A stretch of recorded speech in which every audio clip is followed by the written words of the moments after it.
خبز الكوشه هذا غير اعتمدوه ودوك نقول لكم علاش. غير حطيتو في السطوغي لي ميساج ما حبسوش على خاطر راهو باين شحال خفيف وطري لداخل مقطن وبزاف بنين ويوالم المأكولات الصيفيه الخفيفه وغير يبدا يطيب. هاد الخبز صدقوني الريحه راح تجيبهم لكم كامل الكوزين. مالا جيبي الجفنه ورواحي ديري فيها كاس ما دافي وربع كاس تاع حليب، مغرفه خميره ومغرفه سكر. نخلو هاد الخميره تتفاعل ومن بعد نزيدو لها بيض حبه بيض، ربع كاس تاع الزيت ومغرفه تاع الخل. من بعد ضفت لهم كاس تاع الفارينه مع مغرفه حليب بودره ومغرفه صغيره تاع الملح. نخلطوا هاد المكونات كامل ندخلوهم في بعضهم ومن بعد نبداو نضيفوا في الفارينه بالعقل ونلموا في العجينه ديالنا وخبطوها كيما راني نخبطها هكا باش يجيكم خفيف. العجينه كي تتلم لكم لازم تبقى تلصق هكا شويه في يدكم. زيدوا مغرفه صغيره تاع لا مارغارين دخلوها مليح في العجينه وخلوها تخمر. وبعد ما خليتها خمرت المره الاولى حبطت لها الخميره وخليتها تخمر للمره الثانيه. هكذا العجينه ديالكم راح تولي خفيفه. شوفوا كيفاش ولات معمره بمبابل وخفيفه ريشه. وهنا تزيدوا تحطوا لها الخميره وتجيبوا سنيوه تكون مدهونه بالزيت. حطوا العجينه ديالكم وخلوها تريح 2 دقائق باش تقدروا تحلوا الخبزه ديالكم فاسيلمون وتمشي معاكم. حلوها خشينه ولا رقيقه كيما حبيتوا ومن بعد جيبوا صفر حبه بيض خفوه بشويه حليب ودهنوا كامل الخبزه ديالكم ومن بعد زينوها بهاد الاشكال من الفوق وزيدوا ارميوا عليها كامل الزرارع اللي تحبوهم، سانوج،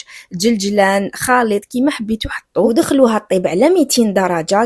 كي طيب من التحت شعلوا لها من الفوق تتحمر مليح وخرجوها. بيان سور كي نخرجوا الخبزه ديالنا لازم نقلبوها على وجهها باش ما تعرق لكمش من التحت وما تنساوش تاكلوه وهو سخون بنتو وحدها. من زينها وصفه اليوم، نتمنى تجربوها بسلامه.